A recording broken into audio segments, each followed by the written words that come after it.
either die free chickens or die trying. Hatched a plan. We're all going to fly over that fence. On June 23rd, a chicken will rise. Or they're all chicken pies. I don't want to be a pie. Chicken Run, rated G.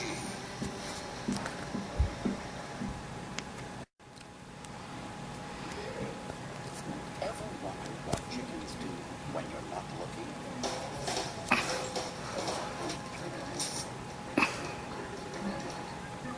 No chicken escapes from Tweedy's farm. We've got to get out of here. Chicken identity confirmed. Danger.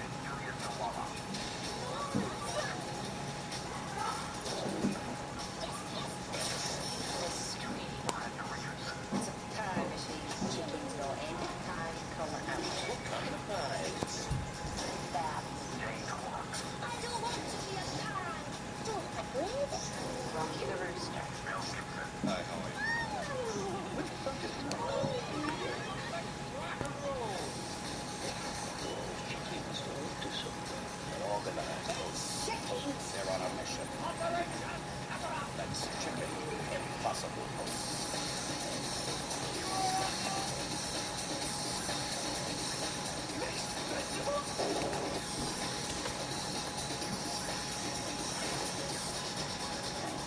Chicken Run. This egg will hatch in 5 seconds.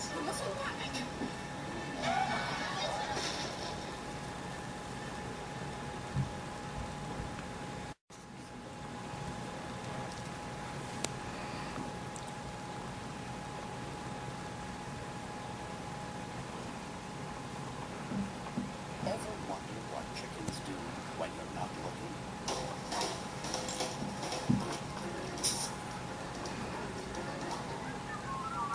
Operation Cover Up. No chicken escapes from Tweedy's farm. We've got to get out of here.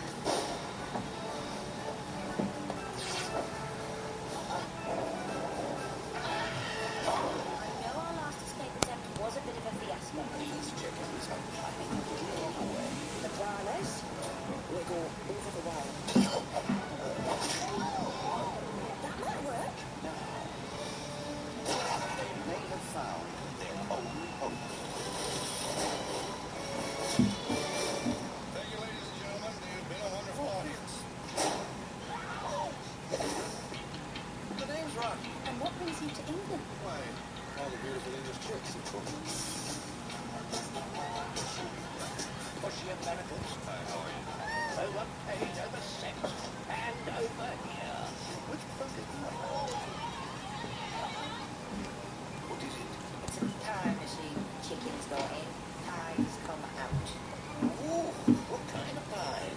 We're all going to fly over that fence, and Mr. Rhodes is going to show us how. Did you say fly? This summer, I don't want to be a pie. I don't like breathing. Rocky! I'm coming from the Academy Award-winning creators of Wallace and Gromit. I'll be down before you can say raised vegetables. Dare to dream A better place out there. and get ready to fly.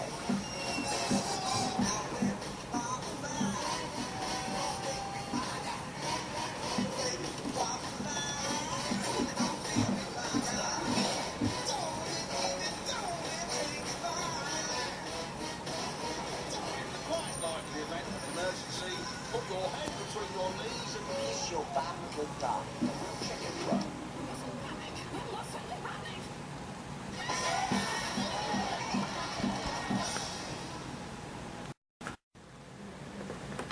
roll call. There's nothing more determined than poultry with a plan. This is the exciting story of the great escape that has inspired chickens everywhere. Let me try one under. Over. Now, humans sympathetic to the feathered fight for freedom have brought the tale of these plucky young heroes to the silver screen. We'll either die free chickens, die trying. Are those the only choices? Dare to dream. Where to go? And get ready to fly. Yes, yes, yes! As Dreamworks Pictures presents The Hatching of Chicken Run. Security is tight at Tweedy's farm. High fences, midnight patrols, the perfect challenge for a few good hens. No chicken escapes from Tweedy's farm. It's a story of chickens fighting for their independence from a chicken yard.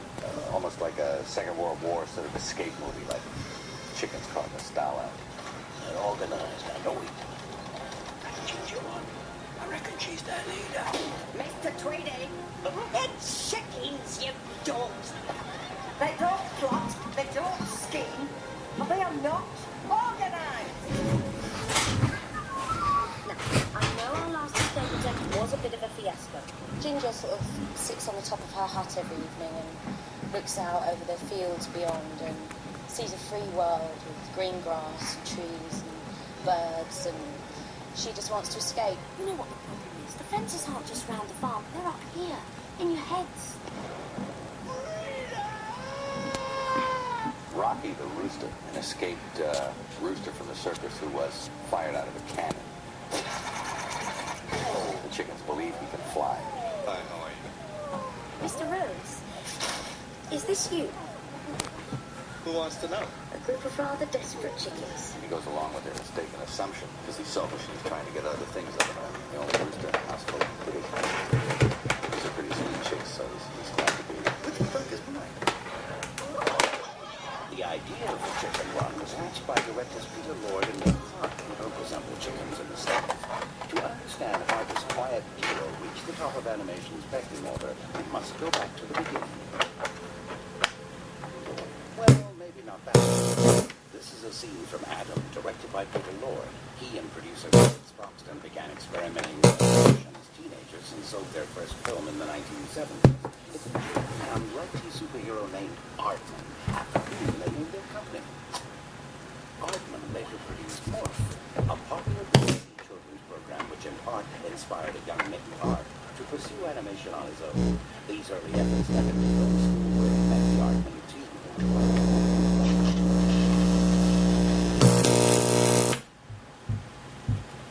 Cheese-loving inventor, Dog, who goes to the moon on holiday. And of course, they immediately saw this was extraordinary talent. So they helped Nick finish his first movie. And in a way, Nick became the third leg of the Aardman enterprise. A Grand Day Out introduced Wallace and Gromit to the world and was the first Aardman film ever nominated for an Academy Award. Let's have a nice hot cup of tea. Sadly, it would lose to the second Aardman film ever nominated for an Academy Award, Creature Comforts, also directed by Nick Clark. We don't like potatoes, we like meat. But even as Aardman continued to take clay animation to new heights with their innovative shorts and TV campaigns, one challenge remained. People have approached us a long time ago. Yeah, I mean, probably since the first Oscar, we were approached to do such. It was really because of the amazing perseverance of Jeffrey Katzenberg and his total and unequivocal commitment and passion for these guys and this project. Do we have a deal? I think we're a very different animal here. We're making a very different kind of film here. And that's the good thing. I mean, Jeffrey and Dreamworks seem to respect our individuality here. Chicken Run is a chance to really sort of blow out, best sense, the size, and yet to embrace the incredible detail and characters that are uniquely Aardman. Mrs. Tweedy! For almost 3 years, flocks of artists ran around like chickens with their heads cut off, scrambling to draw storyboards, build sets, and finalize character designs that would eventually allow the animators to create poetry in motion. Oh, my life flashed before my eyes. It's really boring. Voice has always been very important to us in our kind of filmmaking, of our acting, of the animation of the character. It was inspired by and based purely on the actual voice and all the different little tricks and turns that the voice does. I'll teach you to make a fool out of me. Tony Haygarth plays Mr. Tweedy, the most henpecked farmer in all of Yorkshire. No chicken escapes from Tweedy's farm. Academy Award-nominated actress Miranda Richardson plays Mrs. Tweedy, the meanest plucker chickens have ever known. She was with a brother on. She just wants to make money. She's you know, thin, cramped, pinched, and she just vision that life can be different somehow. This will take Tweedy's farm out of the dark ages and into full-scale automated production. Got to get out of here. To play our hero of the whole movie, Ginger, we have Julia Sawala, who's probably best known from Absolutely Fabulous, playing Safi. I pushed them because I care. Something I wouldn't expect a low-free ranger to know anything about. Hey, this is the way you show it. I hope you never care about me. I can assure you I never will. Good. Fine. Opposite Julia, the dashing male hero Rocky is played by Mel Gibson, and it seems a part more or less made for him. He gets to be the ultimate charming clone. I thought you were going to teach us how to fly. Hey, do I tell you how to lay eggs? Relax. Completing the dirty half-dozen are Ben Woodrow as Fowler, retired mascot of the Royal Air Force. Champion egg-layer Butty, played by Shakespeare-in-Love's Imelda Staunton. You get to see a real professional in action. Babs, a chicken with more nip than wit, played by Little Voice's Golden Globe nominee Jane Lawrence. I don't want to be a pie. I don't like bread. And Matt the Science Whiz, played by Lynn Ferguson. This is us, right? We get in, like this, and let her go. It's really weird when you hear your voice coming out of the chicken. You know, like, what's that? And that chicken's got my voice. What happened to my wing? It's brain interior tendon connecting the radius to your humerus. I gave her a wee bit of a tweak, Jimmy, and wrapped her up. Was that English? When you start recording, you really got nothing to go on. I mean, you have no image to go on. So they have to verbally explain things to you, kind of more visual. But the machine, it's an enormous machine. It's kind of the Death Star of Chickendom. Look at the size of that thing. And Ginger's been hung by her feet by the shackles. Mr. and Mrs. Tweedy have left you there. They've turned the machine on. Chickens go in. Pies come out. And you're just thinking, where's Rocky? Rocky! I'm coming! Hurry! I'm getting there. I'm with you in a minute. That's a little bit of a leap to make, and you're kind of just a little bit lost. But as time goes by, you sort of narrow down. I'll be down before you can say, mixed vegetables! I'll be right down! Now that I've actually seen some footage, it's tremendously helpful. I'll be down before you can say, mixed vegetables! I'll be down before you can say, mixed vegetables! Ah! Ah! Underneath their charming exteriors are chickenized versions of the Terminator, dying to travel back in time and find out which actually came first, the chicken or the egg. Funny.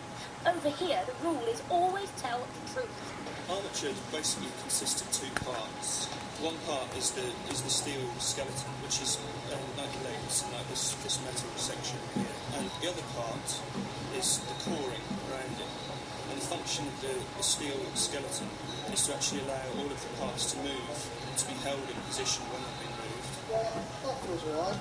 Stop-motion animation is the process of placing a model in front of the camera and taking a picture. Then, moving that model and taking another picture. Repeating the process 24 times yields 1 full second of animation. But Aardman goes many steps further.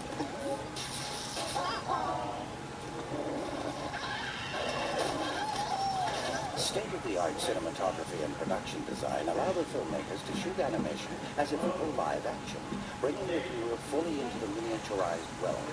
Each of the 110,000 images that comprise Chicken Run is a handcrafted work of art made by men and women who like to play with dolls for a living. To me, it looks really glossy, and the sets and the lighting and everything is incredible. I mean, the mood on the whole thing, it's very atmospheric. When you realize how it's done, it's mind-blowing. Bit by bit. Hey, a big, sensitive horse. Hey, fella, follow on face. If you have a frame full of characters, you have 10 characters, every character has its body, its head, its neck, an arm, each arm has a hand and fingers, and if it's full fingers, and if it's a full shot, you'll have legs and toes, and even down to the face, you have a mouth, and a nose, and eye. Everything has to be moved by the animator.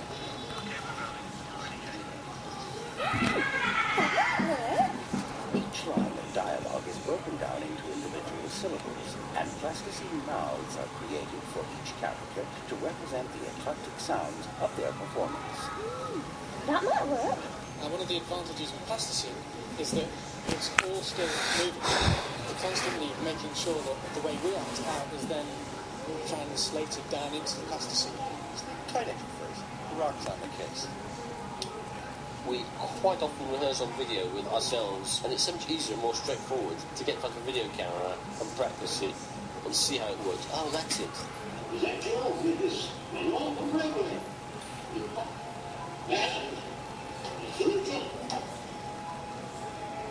always have to rehearse with the director.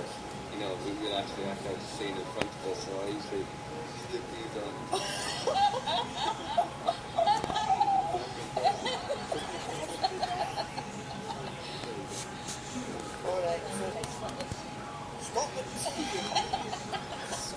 What really distinguishes Arden's work is not so much the dialogue and the action of the expressions, the eyebrow that goes up, the eyes that have that quizzical look, the frown.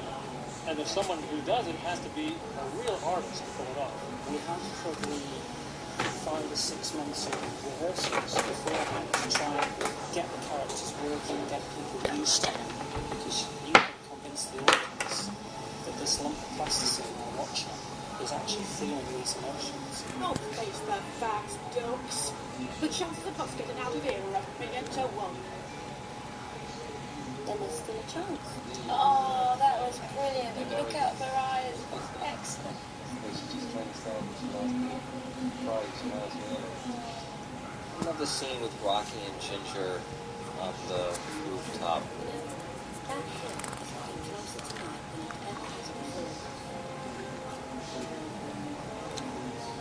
That little small moment, I think is the heart and soul of the movie. It's the turning point.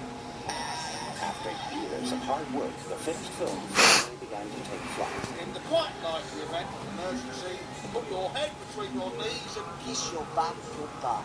It took over 4,000 pounds of plasticine and 10,000 gallons of tea for these artists and performers to bring Chicken Run to life.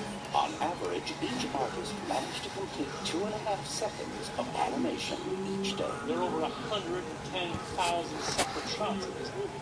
Think about it. It's over 110,000 separate shots. If you appreciate the complexity, you are overwhelmed by the achievement. And I think that I'd like to see people come away with an amazing sense of wonder. What I take away from it is there's a sense of satisfaction that the art has been created. There's something really quite remarkable in it. I see. I don't call authorizing the hot. Shut up and down. A good scene with all the great efforts of the animators and the modellators and so on. When all the parts come together, it's so much greater than the sum of the parts. That's the lovely thing about filmmaking. Just go with the flow, Cal. Let it go.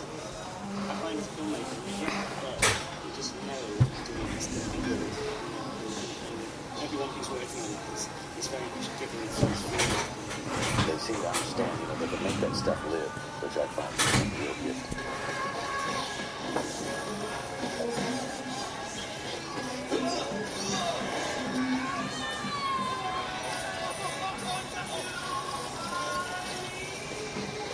Look!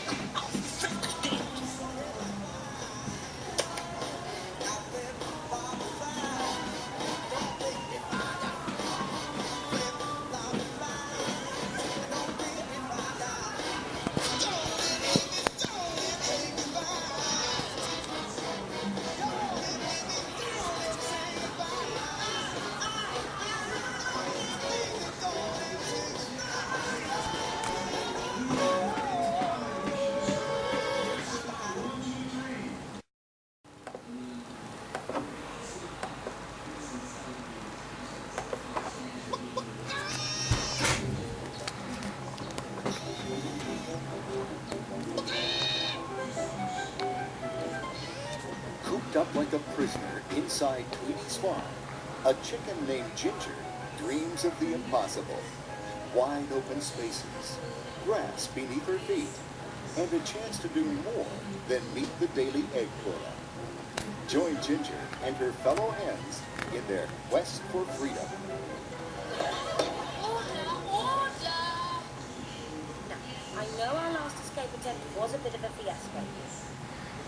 and I've come up with a brand new plan. As night falls, Ginger makes her latest daring escape attempt. She dashes across the barnyard to the barbed wire fence, whips out a spoon, and starts digging. When the hole is big enough, she crawls under the fence. At her signal, 5 other hens rush out from the shadows.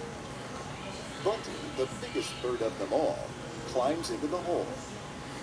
The hens are almost home free, but Bunty gets stuck. Dog! Get back! As the hens push and pull at Bunty, Mr. Tweety catches Ginger outside the fence. Before she can get away, he scoops her up and dumps her into the coal bin for a night of solitary confinement. Ginger is released just in time for morning roll call. Mr. Tweety boots her into the chicken yard, where she's greeted by silly Babs. Morning, Ginger. Back from holiday? I wasn't on holiday, Babs. I was in solitary confinement. Oh, it's nice to get a bit of time to yourself, isn't it? Fowler, the farm's resident rooster, calls the chickens to attention. As soon as they are assembled, Mr. and Mrs. Tweety begin the daily egg count. But one hen, Luna, hasn't laid any for 3 days straight. Ginger and the other hens look on helplessly as Edwina is taken away by Mr. Tweety. Oh, is Edwina on holiday? Now, Ginger is more determined than ever to escape. That night, she calls a secret meeting of the escape committee to discuss new plans. At the escape committee meeting, Ginger and Mac, chief engineer and Ginger's right-hand hen, demonstrate the latest plan with the help of a turnip. They'll build a catapult and go over the fence. We tried going under the wall, and that didn't work. So, the plan is, we go over it. This is all right. We get in, we like it this, and let her go. The room fills with nervous clucking as the turnip smashes against the wall. This is the craziest plan yet. Maybe they should just accept their lot in life. Don't face the facts, Dokes. The chances of us getting out of here are opinion to 1. Then there's still a chance. Ginger tries to rally them, but she fears she'll never be able to lead her fine, feathered friends to freedom. What she needs now is a miracle. Discouraged, Ginger leaves the hut. Suddenly, she hears a shout.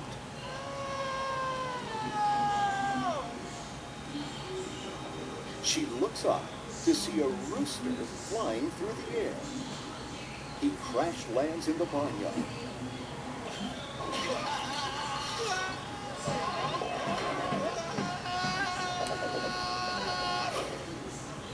And a piece of a poster advertising Rocky the Flying Rooster floats down after him. Ginger's heart soars as she gazes at the poster. She hatched a new plan. The hens rush Rocky inside and bandage his sprained wing as Ginger explains her idea. This is our way out of here. We'll make posters. What's on the poster, Babs? What's on the poster? We'll fly out. Rocky will teach them to fly. But Rocky's plans don't include sticking around the chicken farm. You see, I'm a traveler by nature. I did that whole barnyard thing. Wow. I couldn't really get into it. Hi, how are you? Nope. The open road, that's more my style. Yeah. Just give me a pack on my back and point me where the wind is. Rocky is about to leave when a circus van pulls up. He's on the run from the circus. I should turn you in right now. You would. Give me one reason why I shouldn't.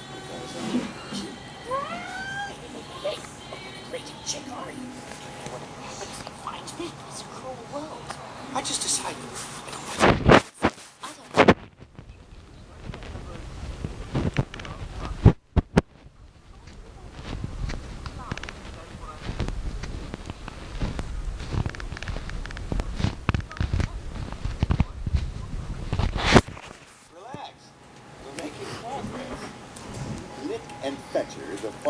rats laugh at their failed attempts.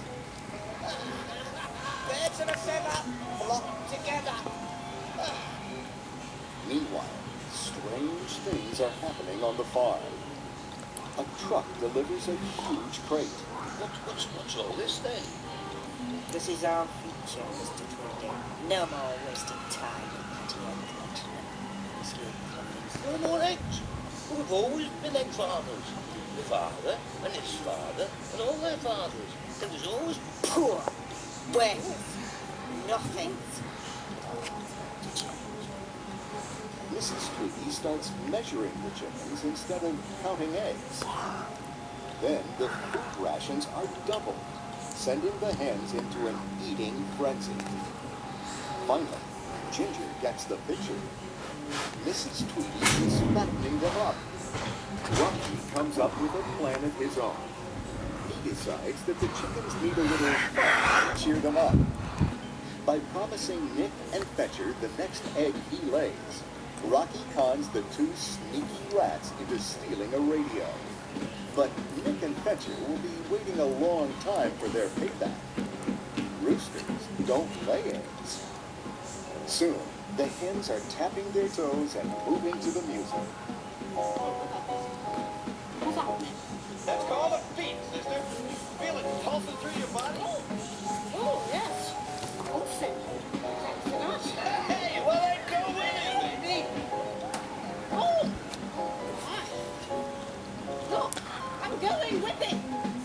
Even Ginger takes a turn with Rocky on the dance floor. With all the flapping and twirling, Babs suddenly goes airborne.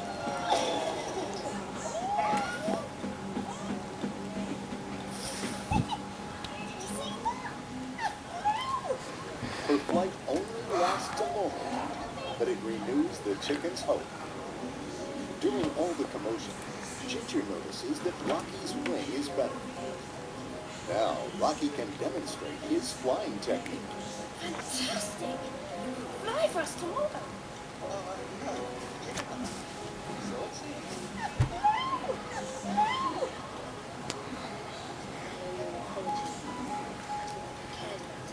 After all this, it seems I was wrong. Rocky is about to tell Ginger the truth about his flying skills, when suddenly a deafening rumble is heard from the barn. Mr. and Mrs. Tweety have just turned on their new money-making investment, a pie machine for chicken pies. Oh, that's champion, that is. What is it? It's a pie machine, you idiot. Chickens go in, pies come out. Soon, every store in the county will be stocked with Mrs. Tweety's homemade chicken pies. But first, the machine must be tested. How does it work? Get me a chicken and I'll show you. Before she can shake a feather, Ginger is snapped up, strapped onto a conveyor belt, and headed straight into the belly of the beast. Fearlessly, Rocky charges into the pie machine after her.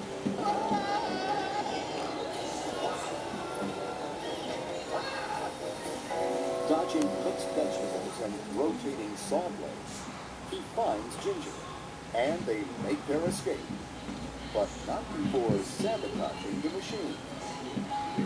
Back in the hut, Ginger tells the hens about the terrible pie-making machine. The chickens start to panic.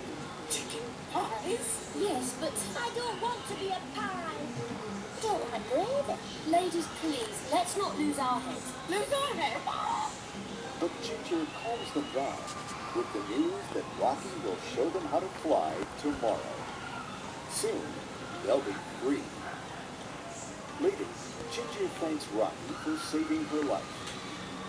Rocky tries once again to tell her his secret, but he just can't get the words out. The hens can't wait to see Rocky fly.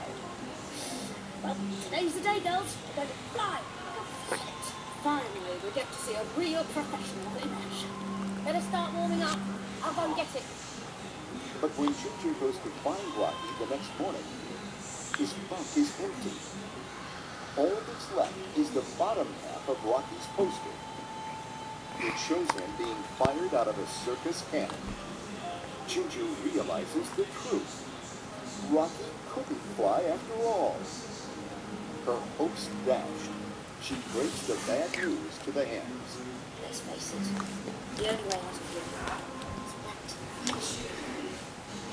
Without Ginger's dreams to guide them, the hens begin to squabble, and the squabble turns into an all-out mud fight. As Fowler steps in to break it up, Ginger realizes something. Fowler was in the RAF, the Royal Air Force. Proper squadron work together, just like we did in my RAF days. Rocco on the stick, flapping at the map, old whiz bang in the tail end Charlie. Winker give the call, hop in, the old crate shucks away. Whistle going off. That's how you get medals. Filled with inspiration, Ginger devises a new plan. They'll build an airplane, just like the one Fowler flew. With no time to lose, the hens get organized. Everyone lends a hand. Mac, you'll handle the engineering. Babs, manufacturing. Fowler will be chief aviation advisor. Bunty, eggs. Eggs? Eggs. Right. That's not the ones that Rooster was going to like. I mean, roosters don't lay eggs, do they? Don't they? No, it's a layman, apparently.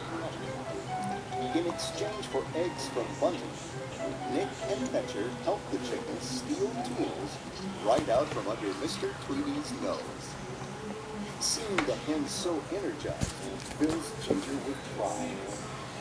But it also makes her realize something. She misses Rocky. Meanwhile, out on his own, Rocky is realizing something too. Freedom can be a lonely road to follow. Spotting a huge billboard advertising Mrs. Tweedy's chicken pies, Rocky begins to question his decision to leave Ginger and the other hens in their time of need. Back in the barnyard, the chickens freeze in fear as the repaired pie machine roars to life again. When Mr. Tweedy comes to get them, Ginger and the hens swoop down and overpower him. They truss him up like a stuffed bird and wheel the flying machine out onto a runway lit by a string of Christmas lights. The time has come to make their escape. But there's just one problem. Fowler has never flown a plane before. 644 Squadron, County Division. We were the mascots. No, we never actually flew the plane. Good heavens, no. I'm a chicken. The Royal Air Force didn't let chickens by the control for complex aircraft. He was a mascot in the RAF, not a pilot. Ginger convinces him to take the controls.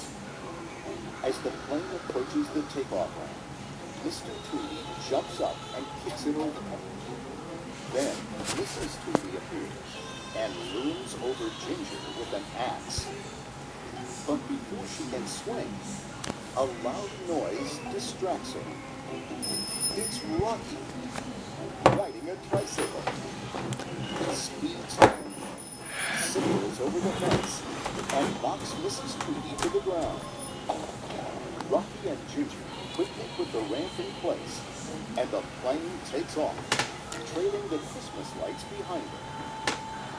Rocky and Ginger grab hold of the lights and climb aboard.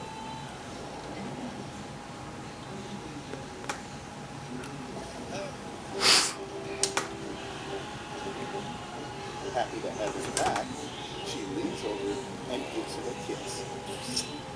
As she does, the plane jolts. Mrs. Tweedy has grabbed hold of the lights. Ginger leans out to cut the string of lights. And before she knows it, she and Mrs. Tweedy are dangling behind the plane. As Ginger tries to cut Mrs. Tweedy off, she's hit in the face with something. It's an egg. Fire! Fire! Rocky is attacking Mrs. Tweedy with the help of Nick and Fetcher. But they don't have enough eggs. Mrs. Tweedy swings the axe at Ginger. Just in time, Ginger ducks. The axe slices through the string of lights, sending Mrs. Tweedy tumbling down through the roof of the barn and into the pie machine. The plane soars up and away from the barn. Meanwhile, Mrs. Tweedy tries to escape from the pie machine. But before Mr. Tweedy can free her, the machine explodes. Mrs. Tweedy is swept up in a flood of gravy. Unharmed, yet unhappy. I told you they was after that. Her pie machine is ruined. Her dreams have been dashed. And her chickens are gone.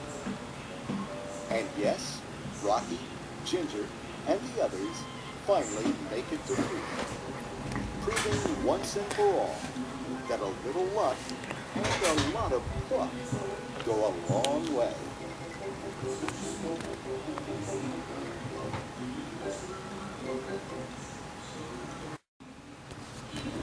There's nothing more determined than poultry with a plan. This is it, everyone. We're escaping.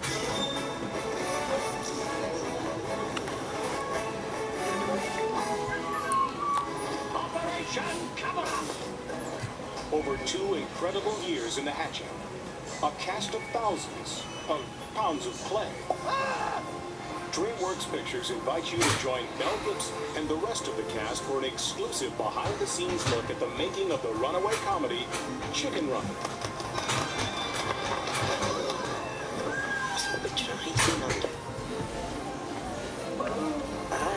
Over.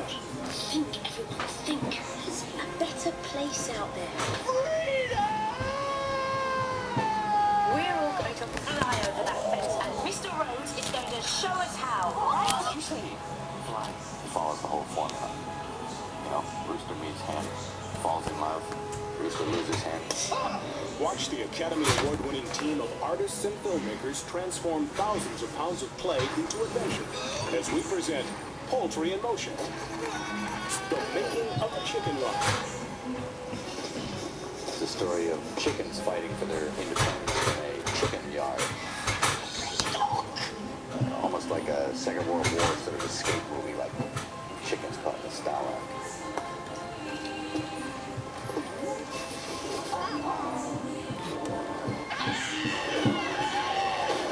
I know our last escape attempt was a bit of a fiasco. It's kind of an homage to The Great Escape, told with chickens. A very eclectic group of characters are imprisoned in this farm run by the Tweedies, and it becomes sort of life and death to make their great escape. Oh, morning, Ginger. Back from holiday? The thing about chickens is because they're such stupid animals, so immediately there's this incredibly rich vein of absurdity through it. The farmer's wife requires them to have a sort of daily quota of eggs, and if they don't lay their eggs, they're in for the chop. We haven't tried not trying to escape. You know what? The fences aren't just round the farm. They're up here, in your heads. The big reason to really do something about the situation is this giant pie machine arrives at the farm one day, and it is literally the Death Star of chickendom. This will take Tweedy's farm out of the dark ages and into full-scale automated production. What haven't we tried yet? The chickens are looking for inspiration, and it comes in from the sky, literally. Thank you, ladies and gentlemen. You've been a wonderful audience. The name's Rocky. Rocky the Rhode Island Red. Rocky and roll. Catchy, ain't it? He's an escaped rooster from the circus who was fired out of a cannon. The chickens believe he can fly. In fact, you know what they call me back home? You're gonna love this. The Lone Free Ranger. He's meant to be the hero of the piece, and the reluctant rooster who is going to teach them all how to fly so they can fly to Cooper as well. You see, flying takes 3 things. Hard work, perseverance, and hard work. You said hard work twice. That's because it takes twice as much work as perseverance.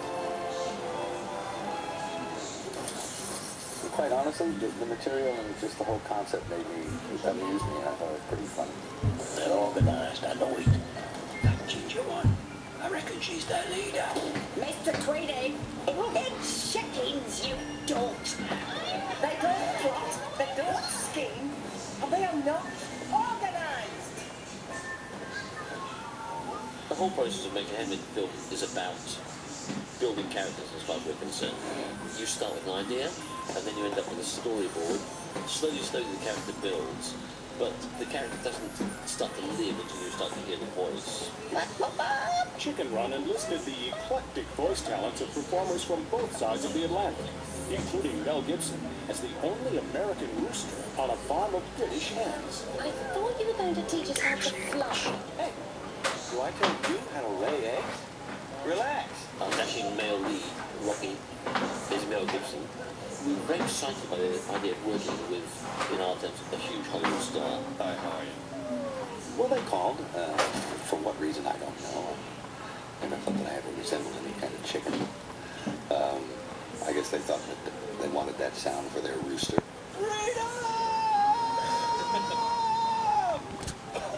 I think it was really hard for Mel Gibson to imagine that he's a rooster on a Yorkshire chicken farm.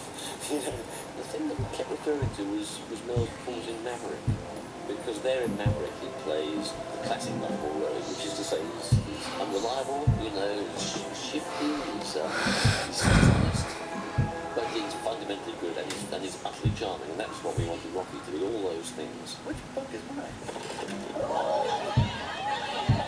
And Mel has a great voice, great range. He plays with his voice a lot. I'll give this a whirl. It's not my specialty, but I'll try it out. Good man, much appreciated. Cause I'm a wanderer. Yeah, I'm a wanderer. I roam around.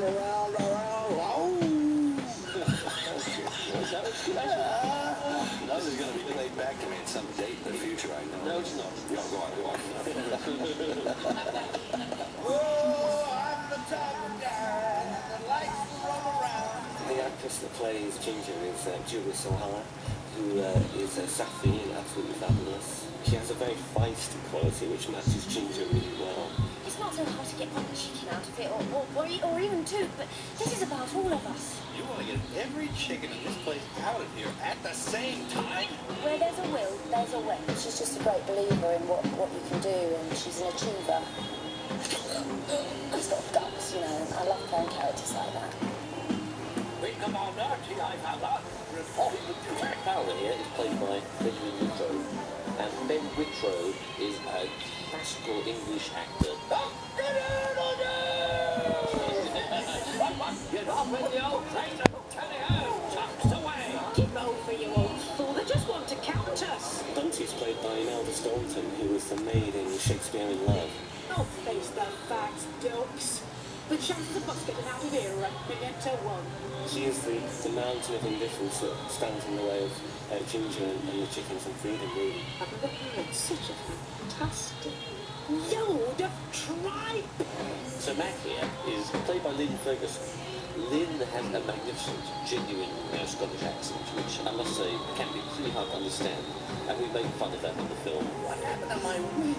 Explain the interior tendon connecting the radius to your humerus. I gave her a wee bit of a tweak, Jimmy, and wrapped her up. Was that English? I mean, it's really weird when you hear your voice coming out of the chicken. You know, like if you watch that and I go, that chicken's got my voice. This is all right. We get in, go like this. And let her go. That might work.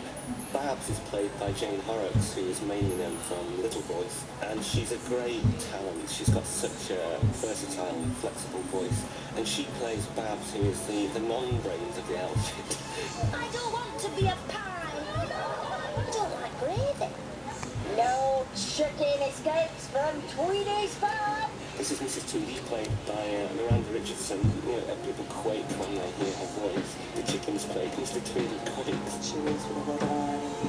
She just wants to make money. She's sort of thin and crabbed and pinched. Stupid, worthless creatures. She sort of vision that life can be different somehow. I'll teach you to make a fool out of me. Mr. Tweedy is played by Tony Haydock, the great British TV actor. He's the one who suspects all the time that the chickens are up to something. Mrs. Tweedy!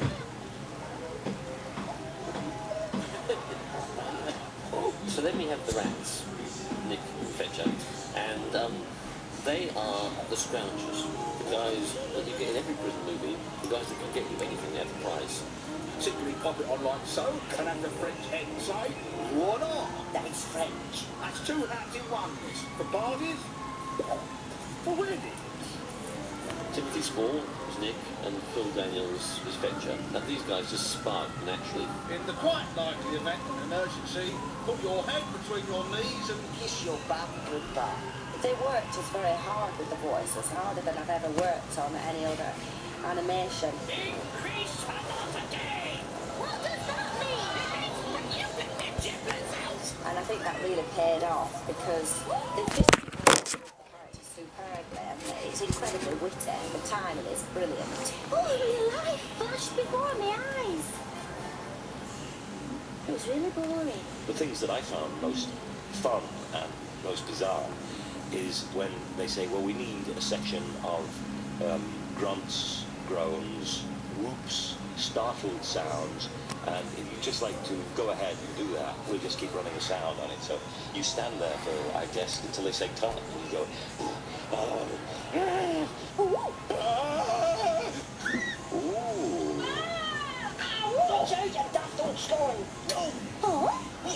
and then finally, after a long time, you hear this cut come and everybody does that laughing as you say, I think we've got something there, but you've actually been doing it for about 10 minutes, you know.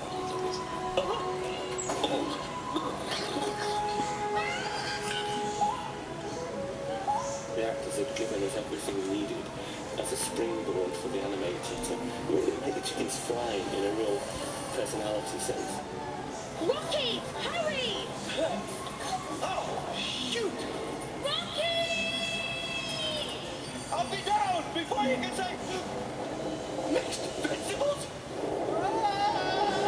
All of that Aardman stuff has a tremendously polished look to it. I think that's why it's cut above. And it takes forever to do it. So there's a great deal of patience and artistry involved. Animation is the secret world that happens between frames. You remove the puppets, take a film frame, move it again, take another film frame, and in this very slow and careful way, it builds up piece by piece. Being able to just move the limbs is one thing. I mean, that's typically how you do animation, but the real challenge to any of our animators is to somehow make that life seem like it's coming from the character itself. The secret of Aardman's success comes from treating their animators like actors and giving them the tools they need to translate their performance into the play. This begins with strong character design. I wasn't actually cast, I was hatched. I guess you could say I was born to play this part. It's a style that Nick and Aardman have become almost synonymous with. It's eyeballs very close together. And people call it a banana mouth and the overbite. Very, very simple design that create very expressive and endearing characters. The Aardman team has been in the business of creating animated characters for over 25 years, taking the art form of stop-motion animation to new heights.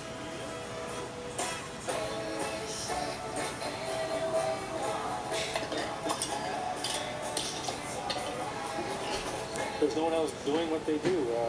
They've got a look about them and a feel and a grace and a sense of humor and a color and movement which is purely Aardman. Cracking toast, Gromit.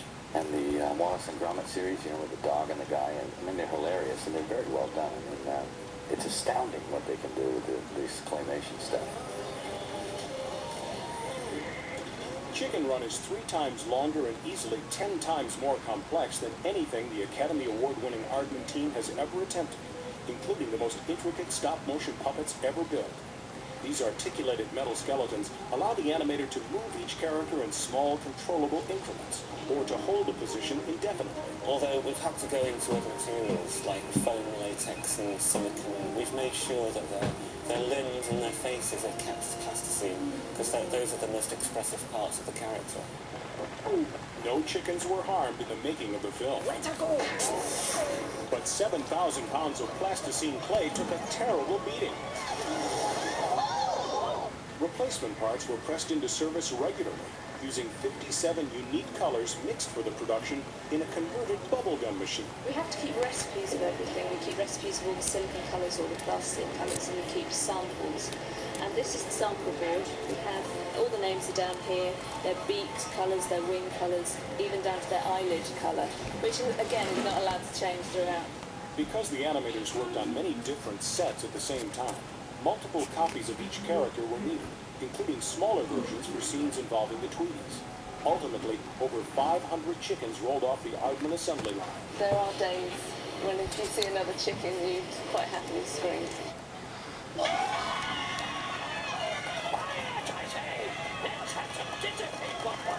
Creating the world that the chickens inhabit was no less challenging.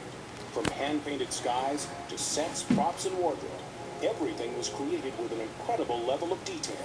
This is Rocky's backpack that he stuffs his cloak into. This is the small scale one. This is Tweedie's egg production record in 2 scales.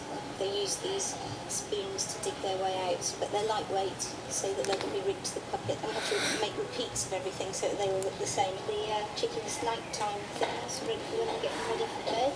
So that's Bubs' knitting bag, teeny weeny one.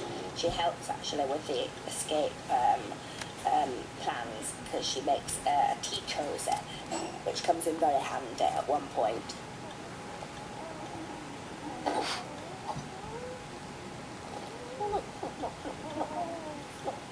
Wow, I don't know how they do it. I don't know how they do it. These animated characters pull off some very, very subtle kind of emotional swishes and shifts in good character bits. So, I mean, you know, that's no mean feat. Sleep tight at your face. The rock's on the case. It's funny with these characters because puppets this high, and 90% of the acting is in the top inch, and that's above the nose. It's all in the eyes and the eyebrow. That's where the acting is. We often animate a scene through ourselves, often using the voice as inspiration. And catch Jerry with his trousers down. I like the sound of that. What's the plan? Making the characters talk required unique sets of mouths, representing the speech patterns of each character. We first of all voices, and then that's broken down frame for frame, exactly how long it takes to say each syllable of each word. And the animator would take a mouth and replace the mouth that's on the character with a new mouth for every single frame of the film. There's also a thing, my mother said to me this time where she said that must be terrible for those animators. You mean they spend weeks just listening to you? I'm like, yeah. Isn't that great?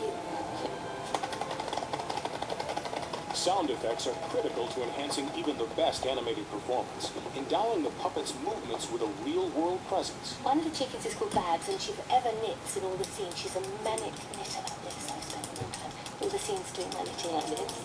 This is Rocky's tail. This is Rocky's hair. We've had to be wary of how we make the chickens seem small when we're with the humans, and we make the human objects seem massive when we're with the chickens.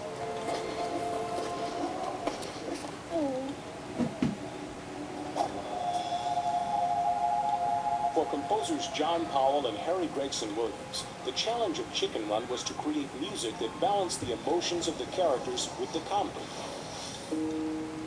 The key to that balance rested in the orchestration, finding just the right instrument to evoke a certain tone.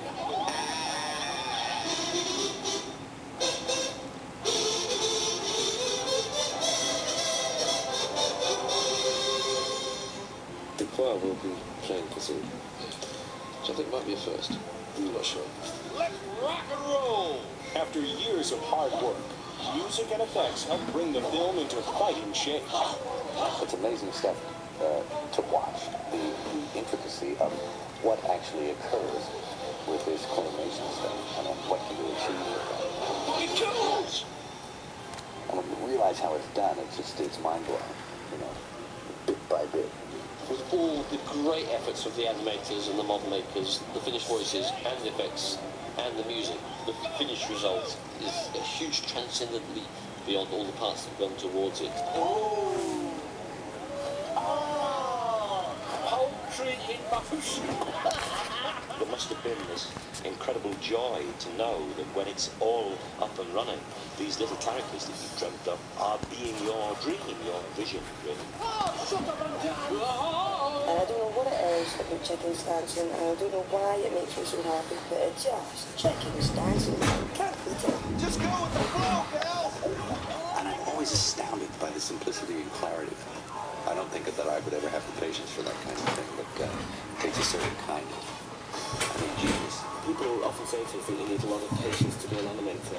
But I think the process is always very dynamic, it's exciting. You may have only made 3 seconds worth of film at the end of the day, but what a 3 seconds that is, it usually has a lot of power and a lot of energy and an awful lot of sweat and tears gone into it. We need more power! I can't deny the laws of physics, Cap. I'm giving her all she's got.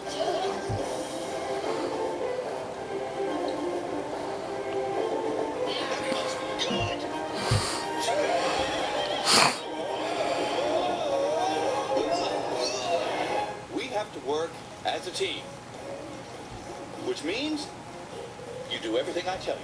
40 animators worked on Chicken Run for 2 years to create over 120,000 frames of animation. On average, each animator managed to complete 2.5 seconds of finished film each day. They can make that stuff live, which I find, the real gift. Join Rocky and Ginger for excitement and adventure in Chicken Run.